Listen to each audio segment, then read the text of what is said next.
हर हर महादेव भाइयों और बहनों। आप सब कैसे हैं? उम्मीद करता हूँ सभी अच्छे होंगे और आपका बिजनेस भी बहुत अच्छा चल रहा होगा। तो मैं दूसरी वीडियो लेके आया हूँ। पहली वीडियो पे आप सभी का बहुत प्यार मिला था, उसके लिए आपको थैंक्स। अब दूसरी वीडियो में लाया हूँ कि आपको सामान खरीदते समय क्या क्या सावधानियाँ रखनी है, क्योंकि वो भी एक इम्पोर्टेंस पार्ट है आपके बिजनेस का। और आप भी वही करेंगे जो शुरू में मैंने किया या सभी लोग करते हैं, या तो गूगल पे सर्च करेंगे या फिर यूट्यूब पे जाएंगे। तो इसमें आपको अवेयर करता हूँ कि यूट्यूब का सहारा ना लें और गूगल पे जाके आप पेजेस चेक करें, वो सारे फेक है। उनकी P R T M team होती है उनकी, और वो क्या है, ये लोग यही काम करते हैं, चाहे कमेंट करना हो, व्यू बढ़ाना हो, उनका सारा पी आर टी एम का काम है। पी आर टी एम जो होती है वो करते हैं ये काम। तो ये सारे फेक होते हैं। वो आपको दिखाएंगे 1 रुपये में लिपस्टिक मिल रही है, 2 रुपये में क्लचर मिल रहा है, या कुछ भी मेकअप किट है, और रेट इतनी चीप करके बताते हैं, और आप सीधा वहाँ वीडियो देखिए और आप शॉप पे पहुँच जाओगे। तो 100% है, या तो वो आपको माल में घपला करेंगे, या वो रेट नहीं मिलेगी, या फिर ट्रांसपोर्ट के थ्रू माल आएगा तो पूरा नहीं आएगा या पुराना आएगा। तो प्लीज़ इस चीज़ से बच के रहिए। फिर ये है कि यूट्यूब से भी ना देखें, गूगल से भी ना करेंगे, तो फिर सामान कैसे करेंगे। तो मैंने जो किया था वो बता रहा हूँ मैं आपको कि सबसे पहले तो आपके जो लोकल डिस्ट्रीब्यूटर होते हैं, जो कॉस्मेटिक का, इमिटेशन ज्वेलरी का जो काम करते हैं, आप उनसे मिलें। जो आपकी लोकल सिटी में भी कुछ ना कुछ थोड़े बहुत तो होते हैं, चाहे वो बड़े पैमाने पे सेल ना करते हैं, लेकिन हर सिटी में होते हैं। उससे ये फ़ायदा होता है कि आपके सामान में कोई भी प्रॉब्लम है तो आप वहाँ जाके उसको चेंज कर सकते हैं, उनसे कंप्लेंट कर सकते हैं। लेकिन आप कहीं बाहर से दूर से खरीदते हैं और वहाँ से आपके साथ कोई प्रॉब्लम होती है, तो आप क्या है, ना तो उसको चेंज कर सकते हैं, आप चेंज करने फ़ोन पे बात करोगे वो आपको रेस्पॉन्स ही नहीं देते। तो इसीलिए सबसे पहले आप अपने लोकल डिस्ट्रीब्यूटर या लोकल दुकानदार हैं जो होलसेल का काम करते हैं, उनसे कॉन्टैक्ट करें। तो ये एक अच्छा कदम है, क्योंकि इससे आपको बहुत हेल्प मिलेगी। अब उसके बाद है कि आप सारा सामान तो लोकल खरीद नहीं सकते कि लोकल डिस्ट्रीब्यूटर से खरीदें, आपको बाहर जाना होगा।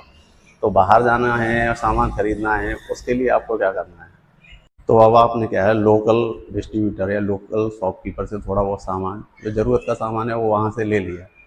अब उसके बाद आपको बाहर से सामान लेना पड़ेगा, ये भी कंपलसरी है। कंपल्सन इसीलिए है कि सारी पूर्ति तो आपके लोकल डिस्ट्रीब्यूटर कर नहीं सकते, क्योंकि उनके पास इतनी वैरायटी नहीं मिलती है। तो आपको सामान बाहर से मंगाना भी है। यूट्यूब पे आप भरोसा नहीं कर सकते, गूगल पे आप भरोसा ज़्यादा कर नहीं सकते, क्योंकि वहाँ फेक टीम काम करती है। तो आपको क्या करना है, अपनी सिटी के, आप जहाँ रहते हैं उसके आसपास में जो शहर हों, जैसे मैं भरतपुर में रहता हूँ और मेरे आसपास जैसे आगरा है, जयपुर है, दिल्ली है, यहाँ पे कॉस्मेटिक की और इमिटेशन ज्वेलरी की होलसेल की शॉप बहुत अच्छी हैं और भरी पड़ी हैं।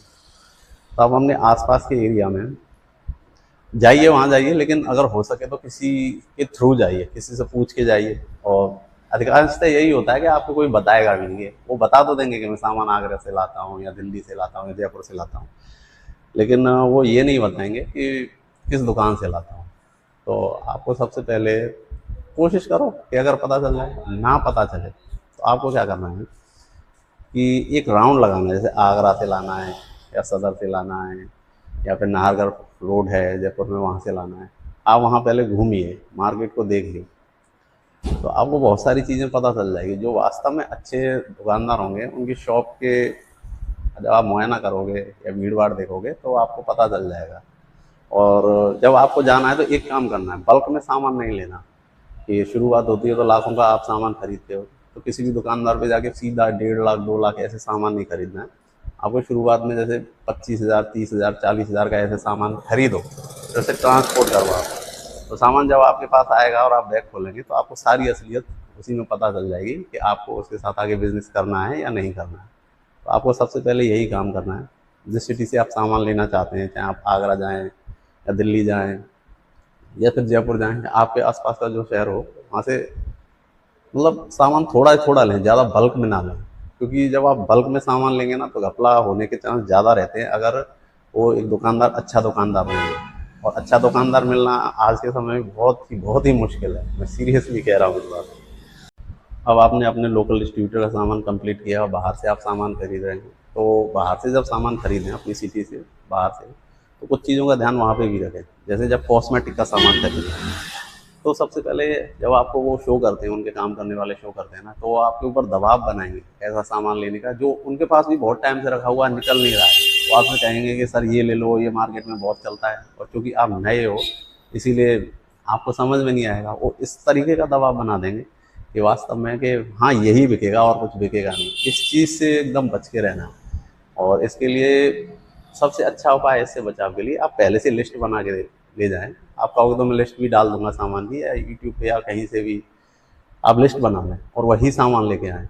अब कॉस्मेटिक के अलावा जैसे आप इमिटेशन ज्वेलरी लेंगे, तो ज्वेलरी में प्रॉब्लम ये क्या करते हैं, जब आप उस ईयर रिंग दिखाएंगे या गले के सेट दिखाएं, चोकर वगैरह कुछ भी दिखाएं, तो पहले वो चीज़ें दिखाना शुरू करते हैं जो पुरानी हो, इनके यहाँ सेल नहीं हो, वो रखी हुई होती है ना, तो शुरू में वो दिखाएंगे लंबे टाइम तक, सर ये देखिए ये बहुत चल रहा है। तो इस चीज़ से ही बच के रहना, क्योंकि आपको भी अभी जानकारी नहीं है, मुझे भी जानकारी नहीं थी, तो शुरू में वही चीज़ें दिखाएंगे और आपने क्या, आपके लिए वो चीज़ नहीं है, तो आप तो इम्प्रेस हो जाएंगे, लेकिन कस्टमर इम्प्रेस नहीं होता, उसके लिए वो ओल्ड फैशन है। तो इसीलिए इस चीज़ से भी बच के रहें। तो ये है कि कॉस्मेटिक में एक्सपायरी का भी बहुत ध्यान रखें। वो आपके सामान में कुछ चीज़ें ऐसी डाल देंगे तो शायद एक्सपायरी होगी, तो क्योंकि आप बहुत दूर से सामान लेने आए हो, तो आप उसको वापस भी नहीं कर सकते, क्योंकि आने जाने में इतना आपका किराया खर्च होगा।